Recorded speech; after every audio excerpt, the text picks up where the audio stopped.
સૌરાષ્ટ્રની ધીંગી દરામાં એવા પુરાતન કાળથી કે જ્ઞાનરૂપી અમૃતની ધારા વહેતી આવી છે. એટલે ધારામાં અનેક સાધુ સંતો પીર ફકીરોએ કે સ્નાન કરી એનું રસપાન કરી આ અવની પર એવા જ્ઞાનરૂપી પ્રકાશ એ પાથરી રહ્યા છે. અને અનેક જિજ્ઞાસુ પ્રેમી આત્માઓના અંતર્ગતમાં જ્ઞાનરૂપી અખંડ જ્યોતિ એ જલાવી રહ્યા છે. એટલે જ આવા સંતોનું જીવન કે ભક્તિ માર્ગ પર ચાલતા સાધક માટે દીવા દાંડી રૂપ હોય છે.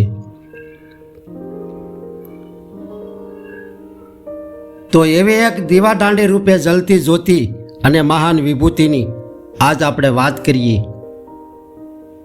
તો એ છે ભાવનગર જિલ્લાનું અને ઉમરાળા તાલુકાનું એક નાનકડું હણમતિયા ગામ, અને એ ગામને મૌન વ્રત ધારણ કરી અને બનાવી દીધું તીર્થનું ધામ. એવા સંતનું કાળુ બાપુ છે નામ.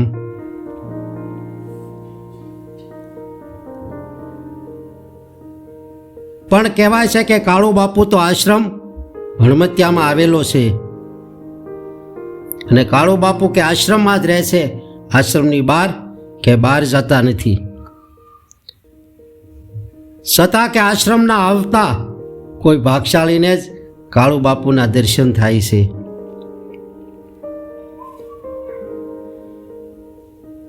કારણ કે કાળુ બાપુ આશ્રમમાં મૌન વ્રત ધારણ કરી અને મુનિ બાપુના ધૂણે કે ભોંયરામાં બેસી અને એવું ધ્યાન ભજન કરે છે.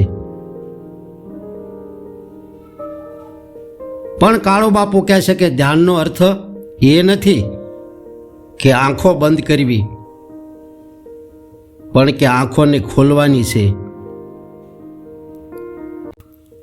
એટલે કે કાળુ બાપુને જ્યારે જ્યારે કે મોજ આવે છે ત્યારે કે અમે ભરેલી નજરો લઈ અને કાળુ બાપુ આશ્રમમાં બહાર આવે છે. ત્યારે કે કોઈ જિજ્ઞાસુ પ્રેમી આત્માની ઉપર કે કાળુ બાપુની અમે ભરેલી નજરો પડે છે, ત્યારે એની ભાગ્ય રેખા પલટાઈ જાય છે. એવી કે કાળુ બાપુની અમે ભરેલી નજરો છે. એટલે હજારે શ્રદ્ધાળુ કાળુ બાપુના દર્શન માટે ત્યાં હણમતિયા જાય છે.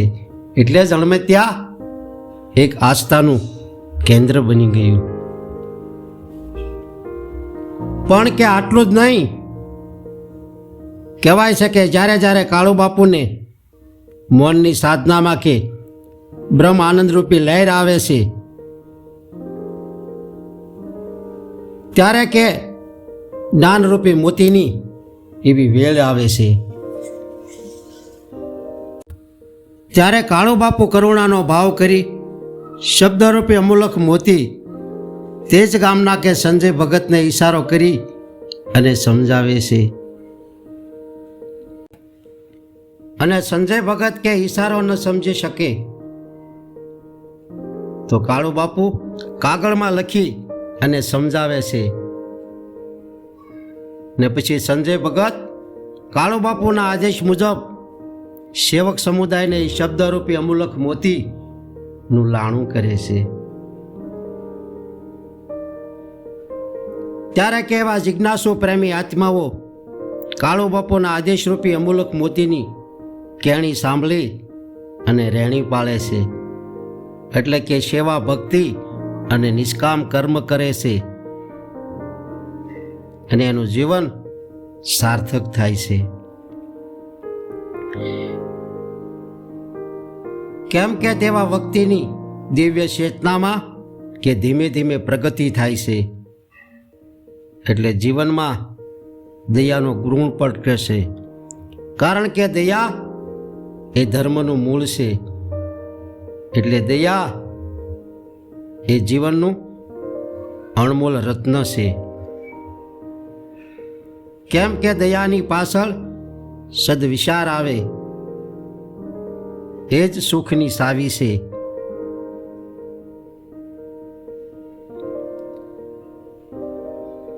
કેમ કે દયાની સાયામાં જ જીવન ઉત્સવ અને અનુપમ શક્તિ અને ભક્તિ છે.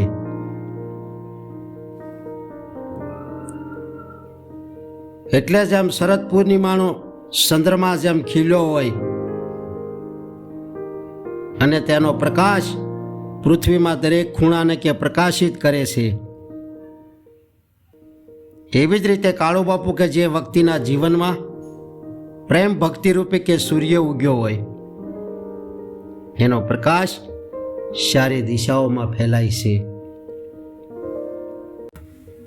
કેમ કે પ્રકાશ બહારથી નથી આવતો, પ્રકાશ તો દરેક વ્યક્તિની પાસે હોય જ છે. કારણ કે આત્મા એ સ્વયં પ્રકાશિત જ્યોત છે, પણ અજ્ઞાન રૂપે અંધકારના કારણે એ પ્રકાશ દેખાતો નથી. એમ સમજાવતા કાળુ બાપુ કહે છે કે મન બુદ્ધિ ચિત્ત પ્રાણ અને અહમ આ પાંચેય અંતકરણો જો શાંત થાય ત્યારે જ જ્ઞાનનો પ્રકાશ થાય. એટલે વાલા, મૌન ધારણ કરવું એ ખરેખર મુમુક્ષો માટે અતિશય શક્તિદાયક છે. કેમ કે મૌન અને ધ્યાનથી શરીરમાં પ્રાણ તત્વ વધવા લાગે છે અને પ્રસન્નતા, શાંતિ અને ઉત્સાહ વધે છે. એટલે બને તેટલું ઓછામાં ઓછું બોલવું અને પરમાત્માનું સ્મરણ કરતાં કરતાં જે કર્મ મળે તે કર્મ કરતાં કરતાં પ્રભુ પ્રીતે કે ભાવના એવી દઢ બનાવવી.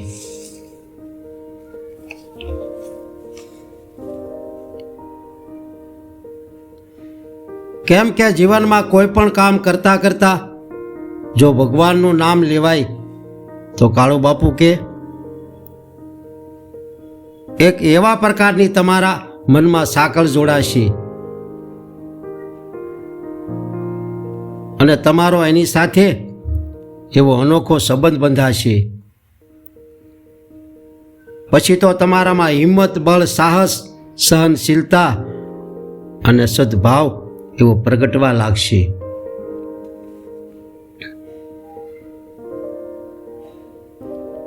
એટલે વાલા, પરમાત્મામાં મન રાખી અને જ્યાં હો ત્યાં આનંદમાં રહી અને સેવા ભક્તિ અને નિષ્કામ કરતા રહો. કોઈ તમારું સન્માન કરે કે આદર આપે તો આપણે એના અધિકારી નથી, પણ સર્વના કૃપા પાત્ર છીએ એમ સમજી અને ઈશ્વરનો આભાર માનજો. તો તમે જે જીવનમાં સત્કર્મ કરો છો તેનું તમને અભિમાન નહીં આવે અને તમારું જીવન એવું સાર્થક બની જશે. પણ સંસ્કારના છોડ ન ઉગે વાલા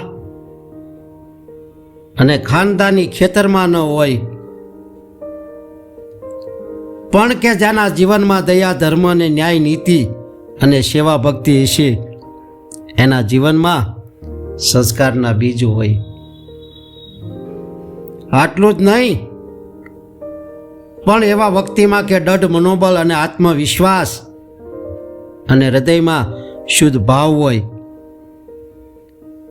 એટલે એવો વ્યક્તિ ગમે તેવી વિપત્તિમાં પણ હિમાલયની જેમ અડગ અને મૌન રહી શકે છે. એમ સમજાવતા કાળુ બાપુ કહે છે કે ક્રોધ એ અજ્ઞાનતાની શક્તિ છે, જ્યારે મૌન એ જ્ઞાનની શક્તિ છે. એટલે વાલા, પરમાત્માને પ્રાર્થના કરો કે હે પ્રભુ, મને એવા શબ્દ આપજો કે જેનાથી બીજાના દિલને ટાઢક આપી શકે, નહીતર મને મૌન રહેવાની શક્તિ દેજો, એવી પ્રેમ ભક્તિ દેજો. જ્યારે માણસને એટલું જ્ઞાન થઈ જાય